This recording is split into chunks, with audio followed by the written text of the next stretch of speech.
All right, welcome back to the Explainer. Today, we're jumping right back into the IEC Employee Safety Manual. We're going to cover some really important general rules and, crucially, get a solid handle on fire safety. You know, it's these details that make all the difference. They keep a totally normal day from going sideways. You know, right at the start, the manual hits you with this. Nothing is more important to yourself, your family, or your employer than your safety. Only you can make it happen. And that's not just some fancy quote, right? That's the whole philosophy here. It's telling you, point blank, that safety isn't some checklist you tick off. It's a personal responsibility, something you've got to own every single second you're out there. So, here's what we're tackling today. First, your work site, your responsibility. Then, what happens when you're working with assisting crews? After that, we'll hit fire prevention, how to stop them before they start. And finally, what to do if a fire does break out. 4 key things, all about keeping you safe. Okay, let's get into it. Section 1, your work site, your responsibility. And it all starts with something that sounds basic but is absolutely critical, housekeeping. As Section 3.G makes crystal clear, this is a non-negotiable part of a safe job. Yeah, the manual is super direct about this. Keeping your site, your trucks, and the whole area clean and orderly, that's not just about looking good. It's your #1 defense against the most common stuff that gets people hurt: slips, trips, and falls.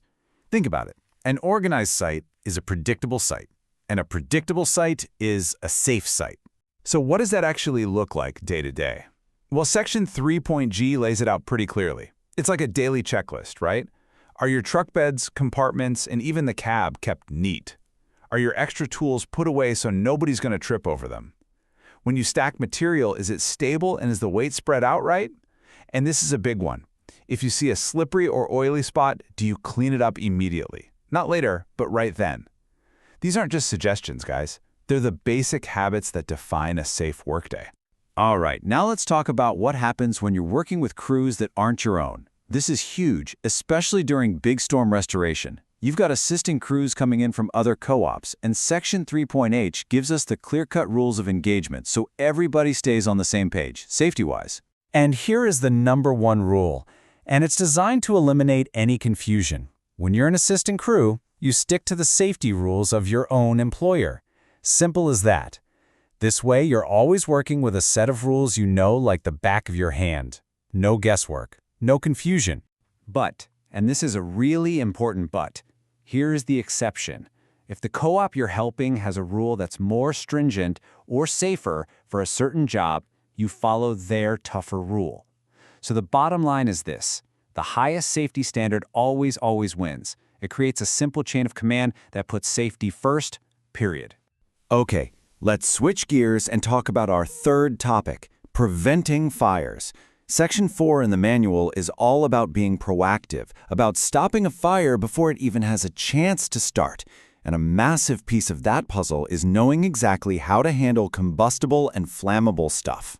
And you have to know the difference here, because the rules are different. On one hand, you've got combustible materials, like oily rags. Those have to go into an approved metal container with a lid, and you empty it every single day. On the other hand, you've got flammable liquids, like gasoline. That stuff can only be handled and poured from approved, properly labeled safety cans. 2 different hazards, 2 very specific sets of rules. No mixing them up. The manual gets super specific about amounts. And this is a number you absolutely have to burn into your brain. 5 gallons. According to Section 4.B5, 5 gallons is the absolute maximum amount of any flammable liquid you can have inside a regular building. If you need more than that, it has to be in a specially designed, approved storage room. It's a hard limit for a reason. It minimizes the fuel available for a potential fire. And the rules don't stop there. When it comes to storage, even inside a proper, approved flammable storage cabinet, there's a limit. Section 4D4 is clear. You can't have more than 60 gallons of flammable liquid in any one cabinet. These numbers aren't just pulled out of thin air, you know? They're layers of protection designed to keep a bad situation from getting much worse. Okay, so we've talked prevention. Now let's shift to response. Because look, even with the best plans in the world, you have to be ready to act. Knowing exactly what to do in those first few seconds of a fire is just as vital as all the work you did to prevent it. So the most important thing before you even think about grabbing an extinguisher is knowing your stuff. Section 4.C7 says it all. You must know the classifier you're dealing with. And why is that so critical? Because grabbing the wrong extinguisher isn't just useless, it can be incredibly dangerous, especially when we're talking about energized gear. So let's break it down really quick. A Class A fire, that's your ordinary stuff. Wood, paper, things that turn to ash.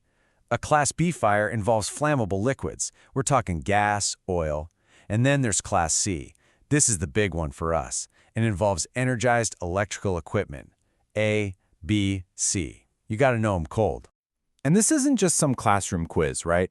This knowledge connects directly to the gear you're supposed to have with you every single day. Out on a job, your truck is your first line of defense. It might be your only line of defense, so it absolutely has to be equipped for the job. And here's the absolute baseline, straight from Section 4.C.8.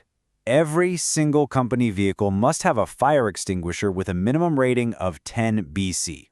And look at those letters, right? B for flammable liquids, C for electrical.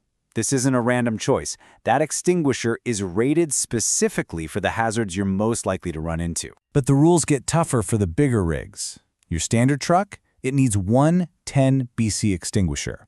But for the heavy iron, anything over 10,000 pounds, like your derricks and aerials, the requirement jumps way up. You need two much larger 60 BC rated extinguishers. It makes sense, right? Bigger equipment, bigger potential risks, so you need bigger protection. So we've covered a lot of ground here, from keeping your site clean to knowing your fire extinguishers. I want to leave you with a question that turns all this talk into action. What's the one thing, the one rule we just talked about that you're going to go and physically double-check on your truck or at your work site today?